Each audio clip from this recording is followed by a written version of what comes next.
Taong 2013 nang una ako magkaroon ng nakakakilabot na karanasan. Magpapasko noon at nag-uwian ng aking tatay at mga kapatid sa probinsya namin sa Bataan. Galing silang lahat sa kalapit naming probinsya kung saan sila mga nagtatrabaho. Noong mga panahon na iyon, sobrang liit pa ng bahay namin. Yung sasakto lang ang mahihigaan sa 4 na tao. Mabilisan kasi itong ginawa upang may matiran kami kaagad pag uwi namin ng Bataan. Mababa lang ang bahay namin. Bubungad na agad sa iyo ang lababo at kusina kung saan kami kumakain. Sa tabi naman nito ay ang kurtina na nagsisilbing tabing papasok sa CR. Sa tapat ng lababo ay ang pinto kung saan kami natutulog. As in sobrang liit niya lang, pero maayos at maganda naman ito pagpasok mo sa loob dahil na din sa mga nakapalibot na bulaklaking mga kurtina. Pagkatapos namin mag Noche Buena, mga 1:00 ng madaling araw nang matulog na kaming lahat. Dahil nga sa masikip ang tulugan namin, ay sa tabi ng pinto ng kusina ako nahiga. Ayaw ko nga dapat kasi natatakot ako. Nakipagpalitan ako sa mga kuya ko.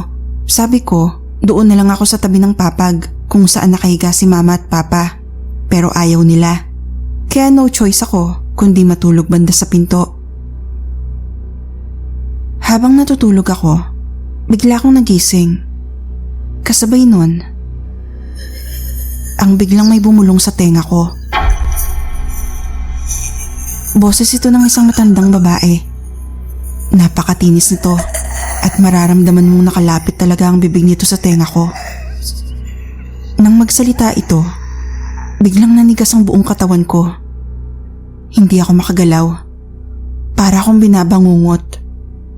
May hinahanap itong baon ng nyug sa akin. Hindi ko na naintindihan yung iba pa nitong sinabi. Iyon na lang ang natatandaan ko.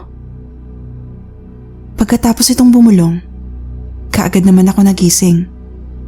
Takot na takot ako nang magising ako kaya lumipat ako at sumiksik sa tabi ng mama ko. Takang-taka ako kasi bakit 2 beses ako nagising?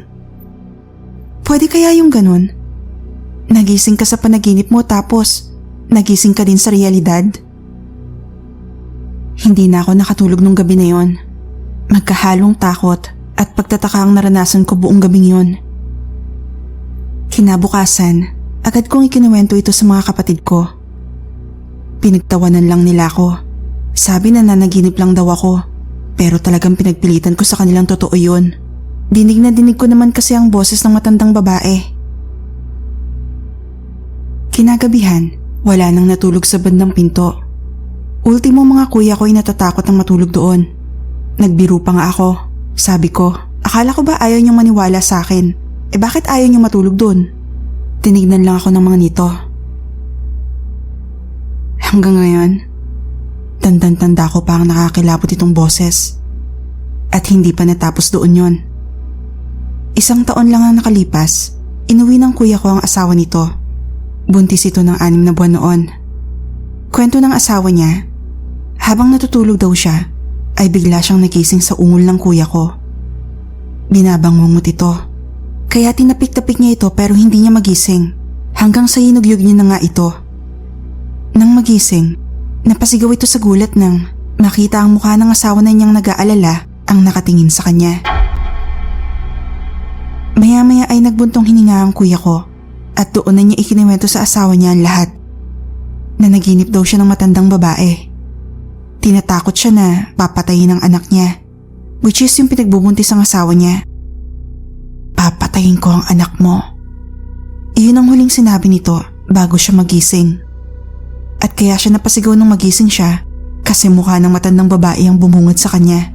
Bigla itong nawala at nakita niya na asawa niya na pala ang kaharap niya. Hindi iyon pinansin ng kuya ko. Paglipas ng ilang buwan, nagdesisyon ang asawa niya na manganak sa probinsya nito, sa Cavite. Halos 2 oras lang ito nabuhay. Agad din binawian ng buhay pagkapanganak.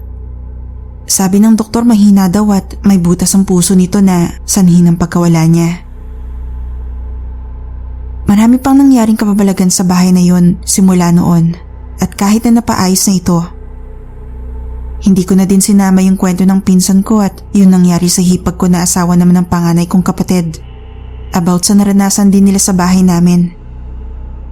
Kung ikikwento ko lahat dito, baka abutin ako ng siyam-siyam. Hanggang dito na lang. Maraming salamat sa pakikinig at pagbabasa.